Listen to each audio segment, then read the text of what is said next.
I've said it before, and I'm sure I'll say it many, many times again. In order for the vaccine to do its job in the months ahead, we have to keep working together to stop the spread of COVID-19 today.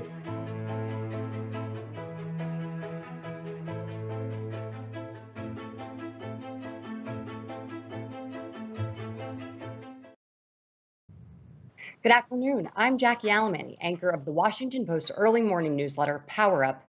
Today, I'm thrilled to introduce Wisconsin Governor Tony Evers. Thank you so much for joining us, Governor, to discuss how his state is tackling the coronavirus pandemic and moving full steam ahead with the vaccination rollout. Welcome to the Post Live. I hope you and your loved ones have been safe during this challenging year, Governor. And I just want to apologize in advance. If you hear a puppy barking or growling, it's the puppy, and I promise you it's not me. I want to get started right off the bat since we have such limited time. I'll be ready. No problems. This week, you signed a new executive order declaring a public health emergency in Wisconsin and extended the state's mask mandate. Thank you. Are you starting to see some control over the virus? Cases declined this week, but deaths are still high. Can you give us a status update?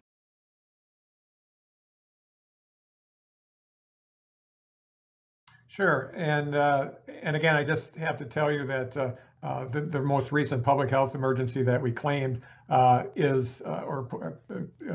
adopted is already in trouble. The Republican legislature is looking to get rid of it next week, which has been a problem all along in our state, and I can get into that later. The present situation is, yes, the number of cases seems to be declining, but we still have 5,600 people from the state of Wisconsin that have, frankly, left this world, and we're very sad about that. And frankly, a lot of that happened because of our inability to mitigate at the level we wanted to be.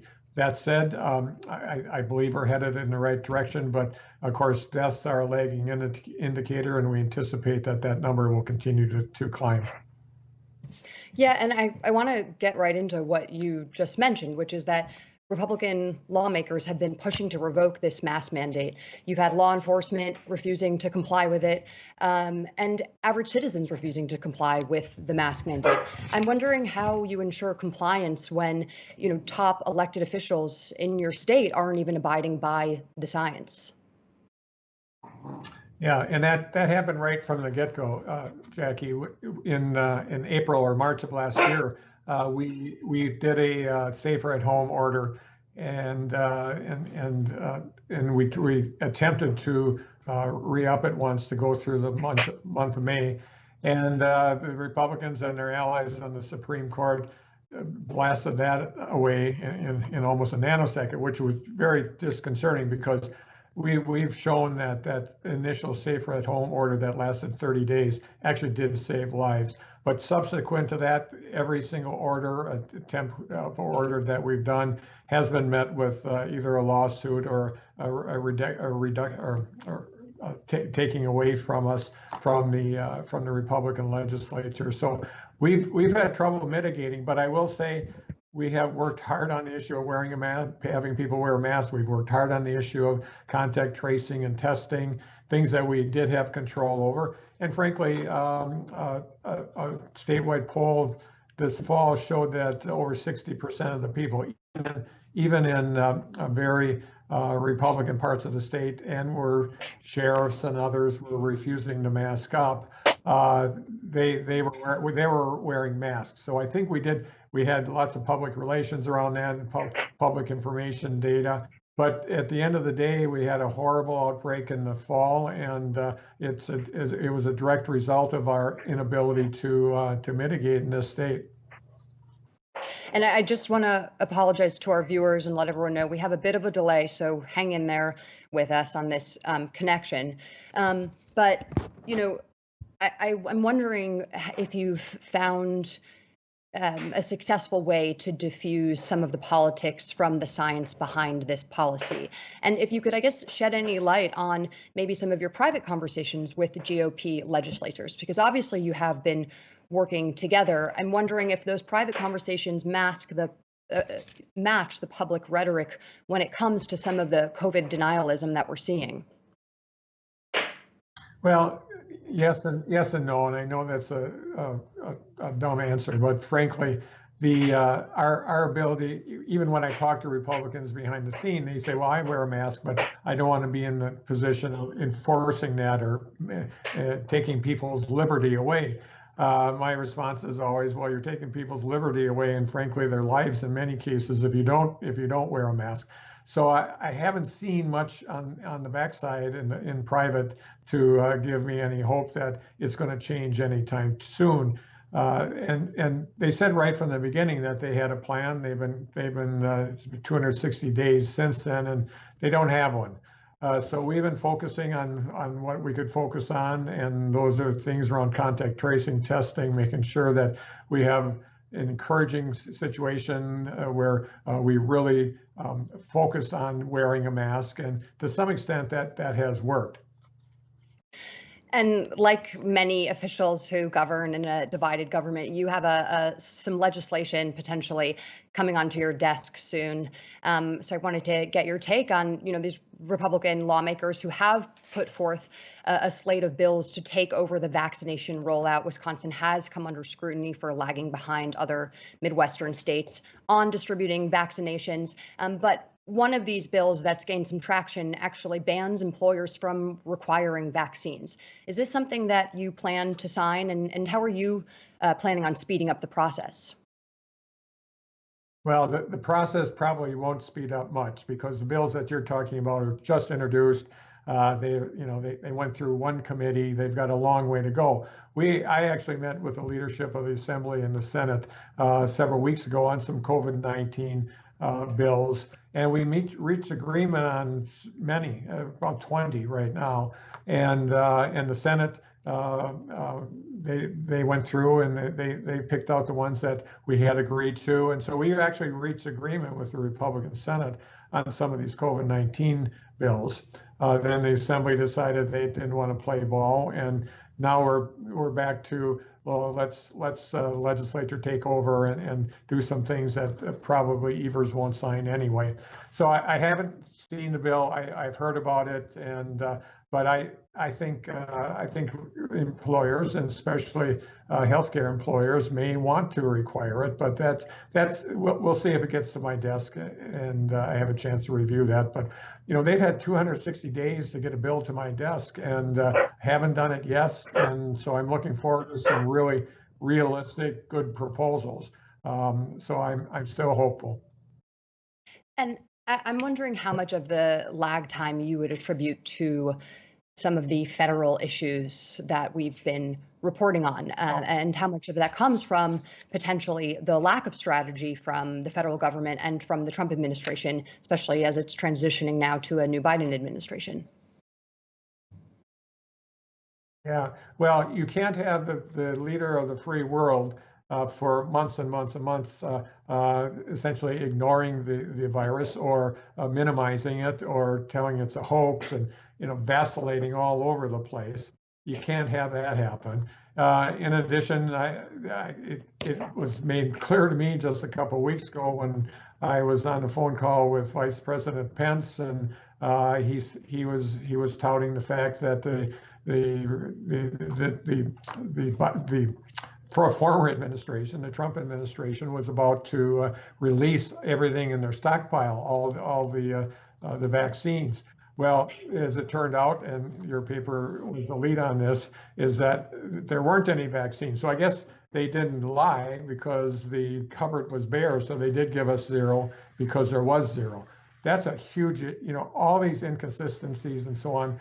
I think the change of administration will help dramatically. I saw some of the things that President Biden talked about. We're going to need more vaccines. That's the bottom line. If we want to continue to move our state forward and our nation forward, we're going to have vaccines. But in the meantime, we're going to continue to encourage people to do the things that they know in order to stay safe and healthy. And I wanted to get your comment on a CNN report that came out yesterday, in which the Biden administration claimed that the Trump administration's distribution apparatus was, quote, non-existent. Dr. Fauci then disputed that. How would you characterize the operation that the Biden administration is inheriting and how it was working in your state?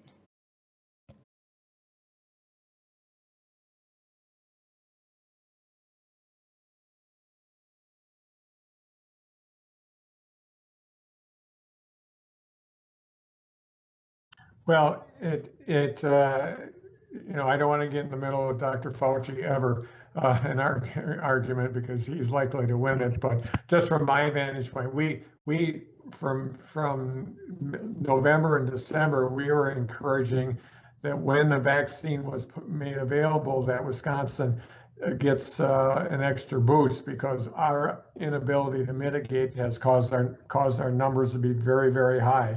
And so we really needed help. Never had a response around that issue, and so I'm hopeful that it will improve. The executive orders that have been recently released by the new president look encouraging, but in the past it has been difficult to have enough vaccines to meet the needs, even as we move things forward, and if we want to get this thing done, we need more vaccines. That's the bottom line. I don't care who gets it to us. We just need them.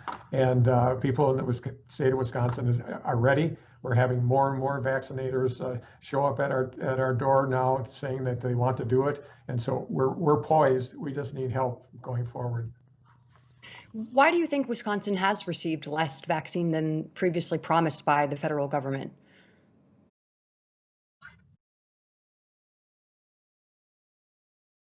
I just don't think they've had it. They may, clearly when President Trump was just talking about, or when the vaccines were first released, they talked about getting all these things done by the end of the calendar year. Well, if you only have a handful of vaccines, that's not going to happen. We just recently released, as per CDC and our own state's experts, we'll be doing the 65 and up group. In the state of Wisconsin, now this isn't a big number from New York's point of view, but we have over 700,000 people doing that. So either we get that done in a couple months, or we get it done in 4 or 5 months, depending on the amount of vaccine that we have. So we'll continue to do what we can, but we need some help, and we need it now. And I'm very glad that President Biden has been talking about using the National Defense Authority that he has in order to speed up production. And when do you plan on getting vaccinated? Is that happening next week? Oh, I'm waiting my.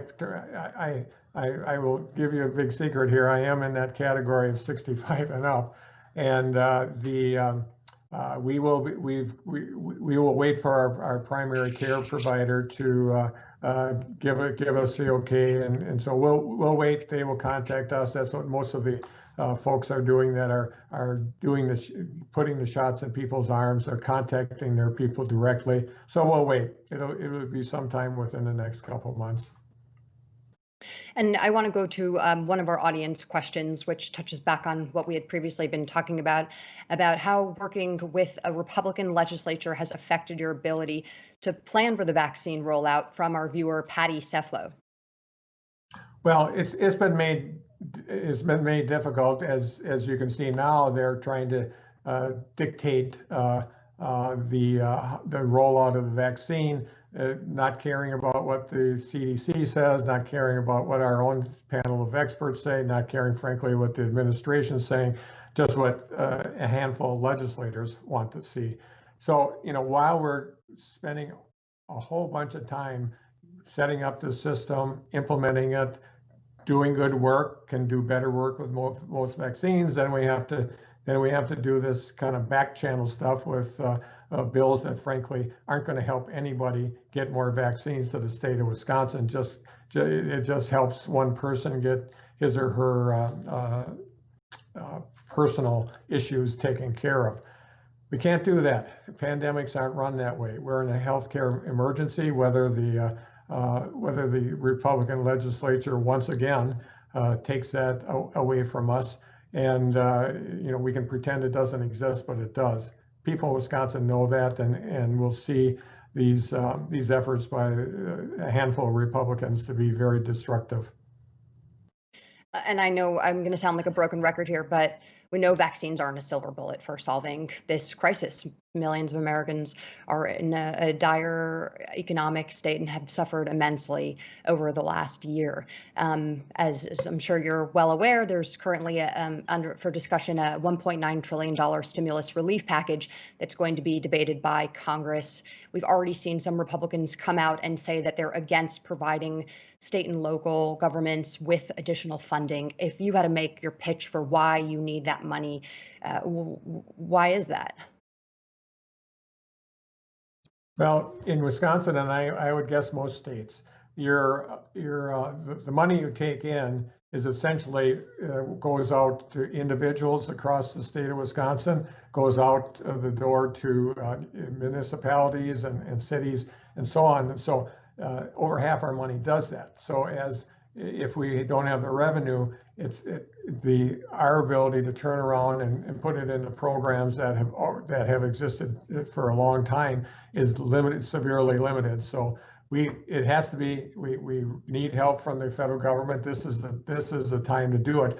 But in turn, we also have small businesses that, in a very significant way in the state of Wisconsin that have suffered. We've used the CARES money in the past to help them out, but they need more help. And I'm hopeful that not only will state and local governments in the state of Wisconsin get some additional help from the legislature, but from the Congress, but we need help for those small businesses here also.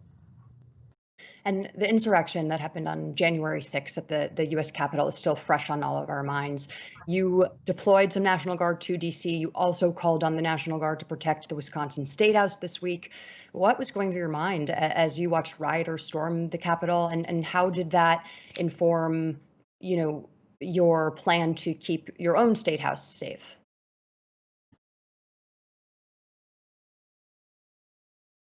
Yeah, it was directly connected, and what I saw happening in Washington D.C. could happen in any state capital in this country. There are good news. It's a small number of people, but they're destructive. They're trying to take our government down, and I've never seen anything like what I saw on January 6th, and I've been around for a few years, and it was deeply discouraging to see that our president and other enablers, wittingly or unwittingly, certainly helped them get to where they were, and mentally especially.